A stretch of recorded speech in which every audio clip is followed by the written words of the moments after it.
Hey, Brian from Lover of Tech here. The Note 9 has been regarded as the best all-round flagship phone of 2018, and for most it still even holds true to the beginning of 2019, with all the new phones eagerly coming out this year. Eagerly anticipating the next flagship Samsung Galaxy product to be announced to kickstart the onslaught of phones for 2019.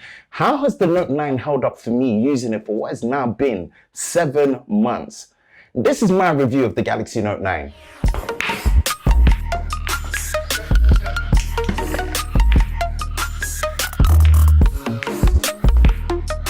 Now, I did a detailed hands-on look at the Galaxy Note 9 on embargo announcement day, so I'll have that linked in the description below and also in the cards above, either here or there. This review is just going to be more of a roundup of my overall experience with the Note 9, such as the pros and cons of the device, and also if it's still worth buying in 2019. Now, in general, for someone like myself who loves tech, heck, it's in the name, Lover of Tech, that's the channel, I still feel like we're living in the best time when it comes to consumer tech with pretty much no real bad products. So it really does feel weird that I have to say anything bad about a product, especially when it comes to a flagship phone like what the Note 9 is. But at the end of the day, there's no absolute perfect product, and the Note 9, even though it ticks all the right boxes, is no different. So based on this, let me kick this off and let me just get out in the open, talk about all the things that I'm not so fond of about this phone early, so that, disclaimer, I can get to the fun and the good things about this phone, because if you couldn't tell from my previous videos as well as live streams I've done on the channel, the Note 9 no doubt is my favorite phone of 2018. First thing I haven't been so fond of is the battery charging tech. Now, that's gonna sound bad coming from myself, and it's really gonna sound nitpicky at most, and to be honest, I'm gonna admit it is. Give me time to explain why I feel that this has been one of the drawbacks. Now, yes, unlike certain companies who don't even offer fast charging cables or plugs out of the box, I'm still grateful, amongst other things, that the Fast Charging 2.0 adaptive fast charging via USB Type-C comes with this phone to charge the massive 4,000 mAh battery. But at the same time, this is the same fast charging tech that we've seen since the Galaxy Note 4.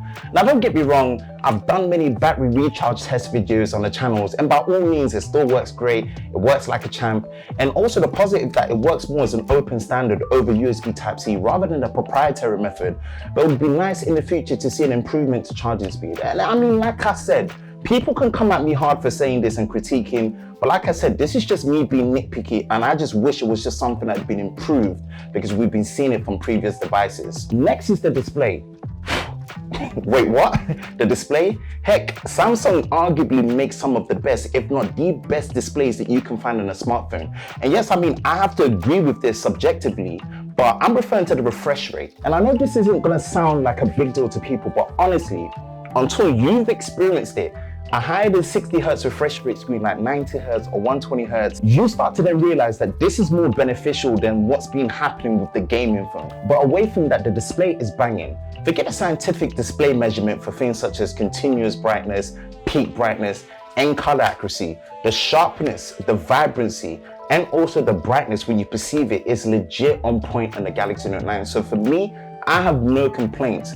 But for real, once you've experienced a high refresh rate display, then there's no coming back for me. It's just, for me personally, I just wish that was something that was on this display, and it would have just made it like the icing on the cake. Now, the third one out of many things that I could talk about, definitely for me has to be the intelligence scan. Now, in theory, the combination of iris and facial recognition for front-facing biometric unlock is such a clever way to unlock your phone in all lighting conditions. Iris scanner for bad lighting situations, facial recognition for harsh and bright lighting situations, but in reality, it always feels like it's just half a beat behind, causing it just not to feel as fast as I would like it. Now, to fix the problem, you can use facial or iris as a standalone for the front-facing biometric, but then the issue is facial is just not as secure as iris or the fingerprint scanner to be used for such things as contactless card payments, you know, like Samsung Pay or Google Pay. And then iris isn't the same amount of surface area that you're gonna get with the face, causing it to have to be where you have to hold it in such an awkward, specific position to unlock the Galaxy Note 9. Overall, it works okay enough, but I mean, I just had to say that my experience with it wasn't as nearly as polished and as tight as I would have liked it to have been. Last one, I promise you this, then we're gonna get to the good stuff. Has to be the video recording limit in the 4K ultra high definition UHD modes for 30 frames a second and 60 FPS. Now, that's not a shot pun intended, on the video quality, because if you've seen any of my video camera comparisons or camera comparisons on the channel, the Note 9 for me holds the crown as probably one of the best video quality that you're gonna see on a smartphone. And yes, I get things like heat management is important, but I really wanna see these 5-minute and 10-minute recording limits be something that is just not there on a premium product like this. Again, man, I mean, I can go on and I can nitpick and get into the deeper things about the nuances of this phone that I would definitely like to be fixed. And it just wouldn't really be fair to this product as such a masterpiece for what it is. I'm just saying, even in such a high price phone, it brings a lot of value. Now on that note, again, pun intended, let me drop some gems on why I absolutely dig the Galaxy Note 9. First has to be the overall fit and finish, as well as the design. I've been rocking the ocean blue color and it doesn't disappoint. And it makes such a nice change from the usual black color that I go for. But overall, it's the feel of the phone in the hand. Yes, of course, it's a 6.4-inch Super AMOLED, Gorilla Glass on Glass, metal sandwich and slab of a device, but it feels nicely balanced. The trim of the borders, or as people like to call them, bezels, with, thank goodness, no screen cutout or the dreaded notch, makes the overall design feel so cohesive and such a joy to hold. Honestly, this is how flagships should feel like, you know, it should feel like this is where my money's gone and it's well spent. This phone is well put together nicely and no doubt subjectively one of the best looking phones you're gonna find on the market. Now yes, no matter how premium glass feels, guys, it's still glass, so it's definitely gonna be able to crank. So I've been rocking a case of it as well.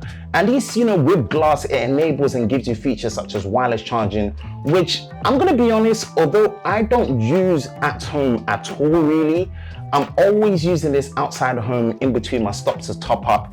And this convenience is something I really kind of appreciate, although glass can be very fragile in that respect. Now yes, earlier I said about the display not being high refresh rate was something I wasn't fond of, but forgetting that for a moment, this display, when it comes to the fact that I'm always watching movies, YouTube videos, TV shows and I go like, wow, seriously?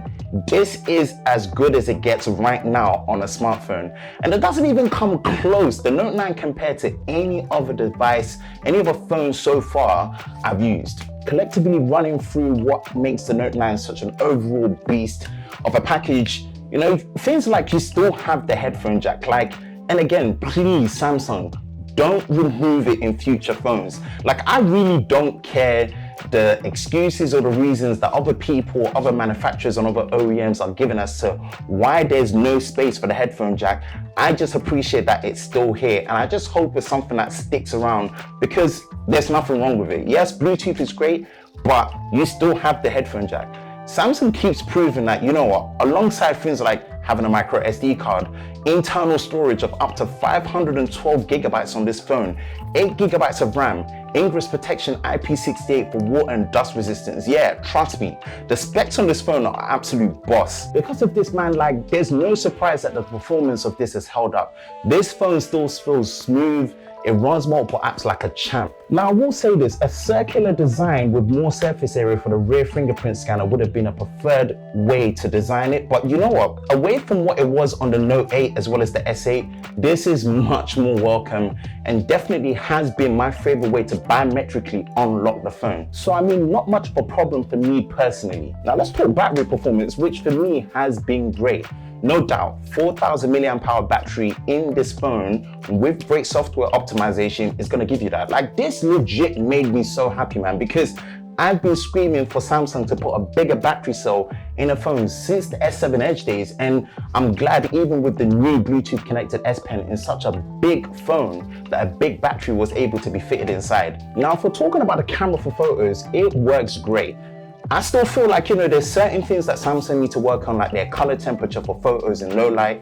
At times it just comes up a bit too much warmth for my liking, but also again, the flashlight.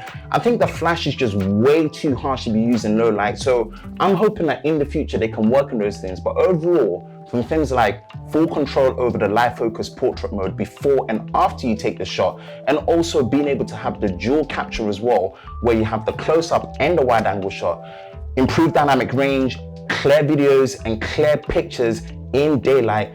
Overall, when it comes to even the video performance, stabilization, clarity, best in class on a smartphone that I think. The Note 9 definitely has an overall phone package in a smartphone for the camera. Yeah, I think it's one of the best in the market. Now, what makes a Note product is definitely the S Pen, and for sure, the new Bluetooth connected S Pen and all the customizability to it from the quick launch functions are great.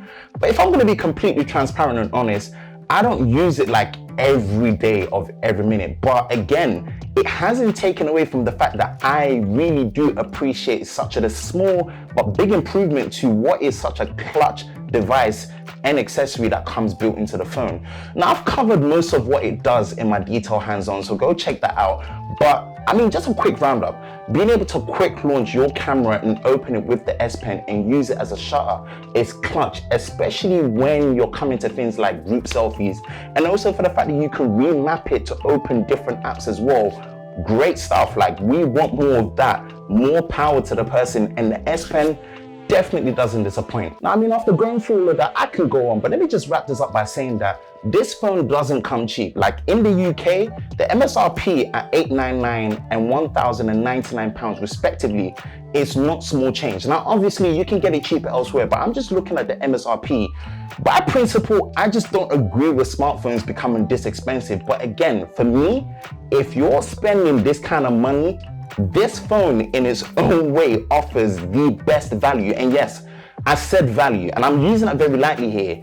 It gives you everything and the kitchen sink, and it does not disappoint when it comes to that for hardware and the software customizability and all the access it gives you. So I mean, for me, indeed, even with all its imperfections, all the things I talked about, overall, this phone is still a phone that I can 100% recommend getting, even for 2019, because the uniqueness of it definitely will stand the test of time. That's about it for me. What is your favorite phone from 2018 when it comes to flagship into 2019? What are you using right now? What's your thoughts on the Galaxy Note 9? If anything, man, just hit me up and let's have that discussion. Again, I'm your host, Ben, on the Lover of Tech channel. I'm signing out, and I will see you next time.